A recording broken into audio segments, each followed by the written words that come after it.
Josué capítulo número 4, verso 1 al 3. ¿Lo tienen? Y leemos la palabra del Señor en el nombre del Padre, del Hijo y del Espíritu Santo. Cuando toda la gente hubo acabado de pasar el Jordán, Jehová habló a Josué diciendo: tomad del pueblo 12 hombres, uno de cada tribu, y mándales diciendo: tomad de aquí, de en medio del Jordán, del lugar donde están firmes los pies de los sacerdotes, 12 piedras, las cuales pasaréis con vosotros, y levantadlas en el lugar donde habéis de pasar la noche. Amén. Hasta ahí la palabra de nuestro Dios. Sí, oremos. Padre celestial, en esta gloriosa noche, nuevamente tu pueblo se ha dado cita aquí en tu casa de oración. Permítenos por medio de esta palabra encontrar, mi Dios, respuesta a nuestras interrogantes espirituales. Fortaleza y ayuda, oh Dios, para aquel que la ha venido a buscar. Y conforme a la multitud de tus piedades, mi Señor, si en tu pueblo hay necesidad, si hay algo que anhela fervientemente en su corazón, concédeselos, oh Dios, te lo pido, en el nombre de Cristo Jesús, y te doy gracias, mi Señor.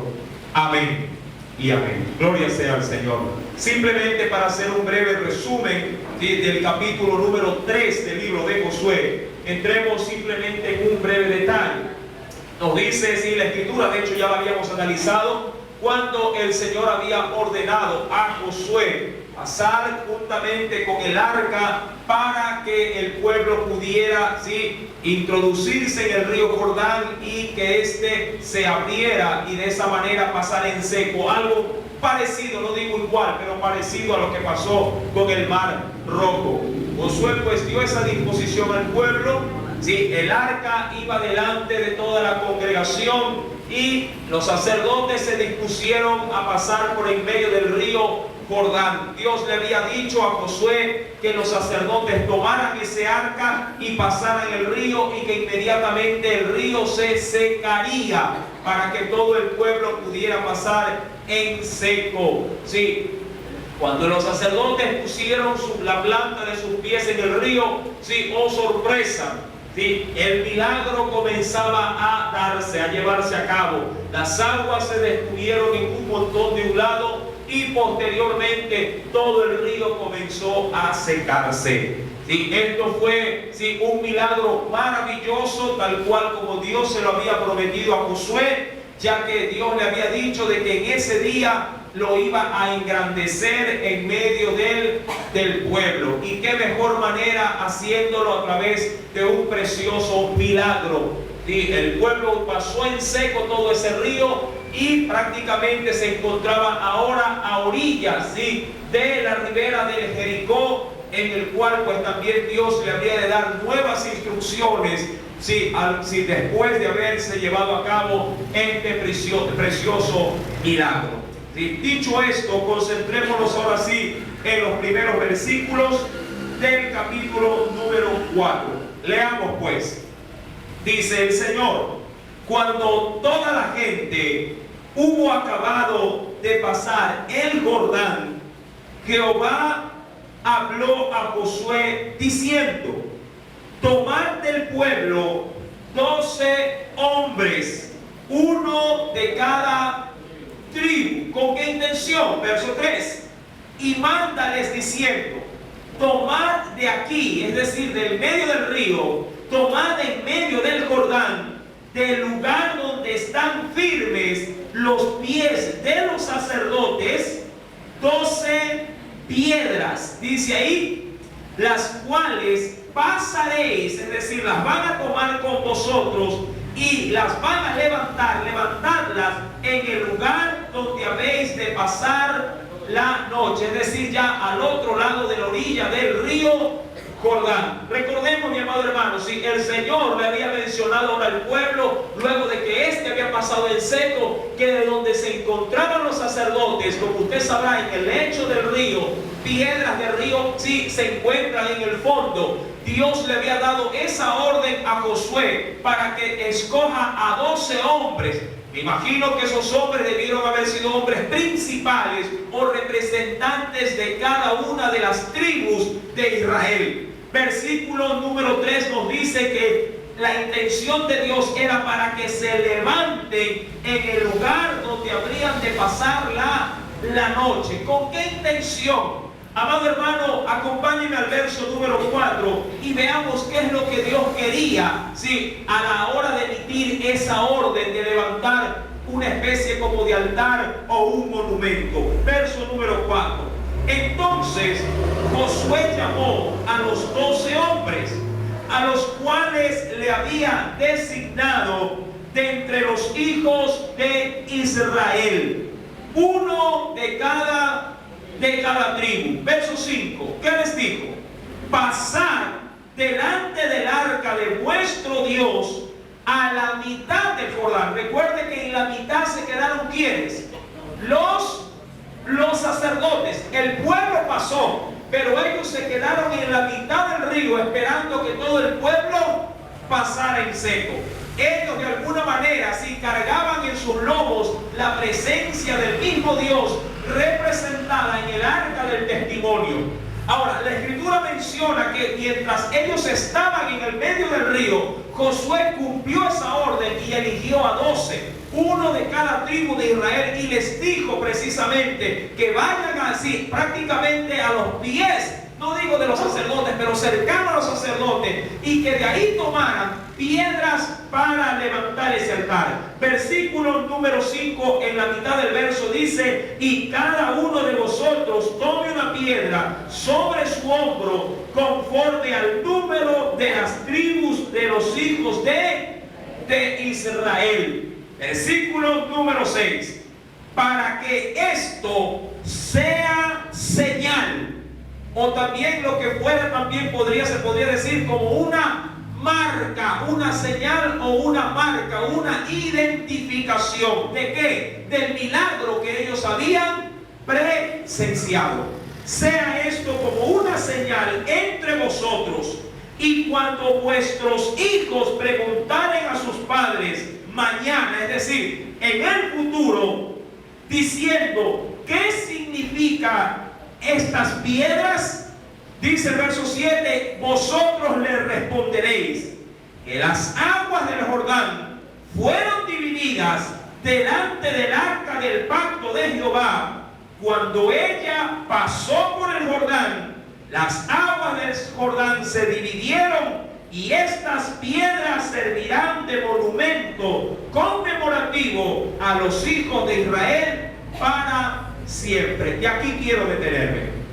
Amados hermanos, Dios no solamente había querido dar a conocer un milagro para poder resaltar el nombre de Josué. Tampoco Dios no solamente hizo el milagro para que el pueblo viera que Dios estaba con Josué y que Dios todavía tenía el mismo poder que actuaba en la vida de Moisés. Ahora Dios quería cerciorarse, porque recuerde, Canaán habría de ser conquistada, pero conquistada no por el poder del hombre, sino por el poder de Dios. Dios quería de alguna manera asegurarse que el pueblo supiese por medio de ese altar, por medio de ese monumento, que era Dios mismo el que estaba peleando o el que estaba actuando en medio de la congregación. Pero no solo eso, Dios le da al pueblo una directriz muy importante que aún trasciende hasta nuestros días.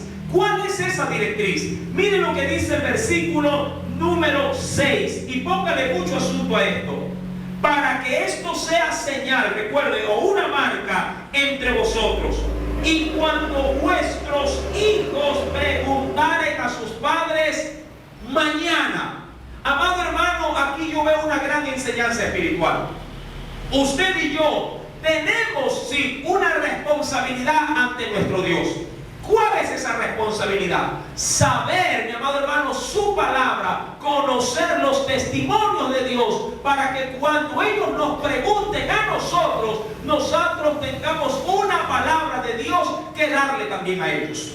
No podemos dejar en incógnita las interrogantes espirituales de nuestros hijos. Usted y yo hemos sido llamados también a testificar del poder de nuestro Dios en nuestras vidas. No se satisfaga simplemente diciendo: el Señor hizo algo en mí, y que allá mi hijo tenga su propia experiencia. Sí, es verdad, Dios va a tener que actuar con sus hijos, con mis hijos y con toda nuestra descendencia, pero es su responsabilidad y la mía también declararles a ellos o darles a conocer a ellos con nuestro testimonio el poder de Dios, sí, que ha actuado en nosotros. Digo esto porque esta es una ordenanza bíblica.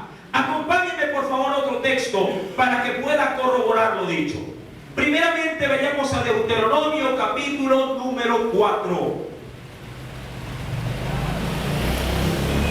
Miren lo que nos dice nuestro Dios. Deuteronomio capítulo número 4. El quinto libro de la Escritura. ¿Encontró? En el versículo Deuteronomio capítulo número 4, verso número 9. Mira lo que nos dice el Señor.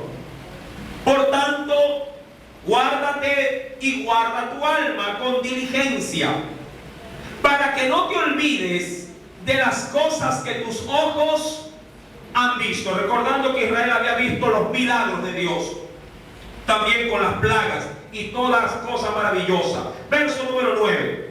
Ni se aparte de tu corazón todos los días de tu vida. Verso 9. Dice ahí aún más: antes bien las enseñarás. ¿A quiénes? ¿A quiénes, mi amada iglesia? A tus hijos y a los hijos de tus hijos. ¿Eso es a quiénes? A los. Pero ¿a quién es la demanda? ¿O para quién va la demanda? Para nosotros. Pero mire cómo empieza el versículo número 9. Por tanto, guárdate y guarda tu alma con diligencia, para que no te olvides. Ahora, ¿cómo no me voy a olvidar de algo?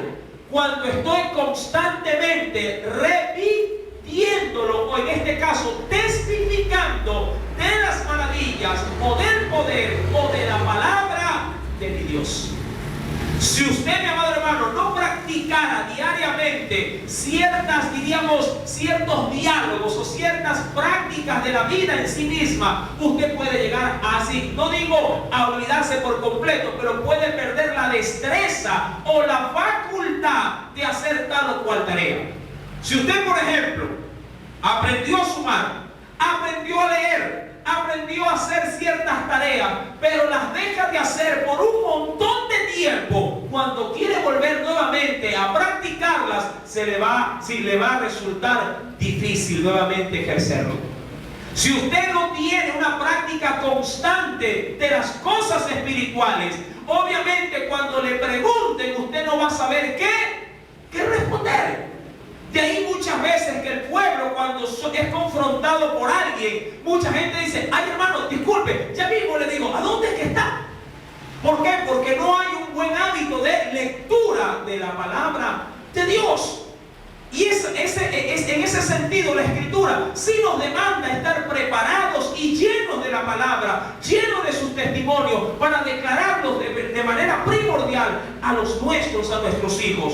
Acompáñenme por favor en el mismo libro de Deuteronomio, pero 2 capítulos más adelante, en el capítulo número 6. Mire lo que nos va a decir el Señor en este precioso capítulo. Deuteronomio capítulo número 6. Ahora al versículo 6 hasta el 9.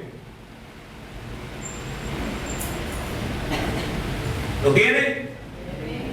Y estas palabras, hablando de su voluntad, su palabra, sí, sus mandamientos, y estas palabras que yo te mando hoy estarán, ¿qué dice ahí?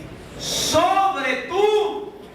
Eso significa, es sobre tus deseos, sobre tus, diríamos, prioridades. Mi palabra tiene que estar por encima de todo eso. Sobre tu corazón. Y estas palabras, dice aquí, que yo te mando hoy, estarán sobre tu corazón. Y como está sobre, recuerde, cuando usted pone un mantel, ¿por dónde lo pone? ¿Debajo o encima de la mesa? Y sobre el mantel, ¿qué pone? Hay quienes ponen los individuales, sí, que son unos tapetes, y encima de eso ponen los platos, y encima de eso ponen la comida, sí, amado hermano. ¿Y qué es lo que a usted le gusta siempre? Lo que está por encima de todas las cosas. La Biblia dice que su palabra, su ley, sus testimonios, sus mandamientos tienen que estar por encima de todo tu corazón. Es decir, que tiene que estar a flor de piel, a la mano. Sí, usted muchas veces coge lo que está a la mano cuando sale. Sí, yo por ejemplo, en mi caso, trato de poner siempre a la mano la Biblia. Sí, la Biblia, la billetera, las llaves, sí, está a la mano. No los refundo, siempre están por encima de muchas cosas. Amados hermanos, la palabra de Dios debe de estar por encima de nuestro corazón. ¿Para qué? Verso 7 lo dice. Y las repetirás. Óigalo bien, aun cuando a nuestros hijos les cause malestar, les cause molestia. La Biblia nos demanda a nosotros como padres repetir. ¿A cuánto les gusta repetir? El año. No, dice, yo quiero pasar el año. Amados hermanos, el Señor nos demanda como pueblo suyo repetir su palabra. ¿A quiénes?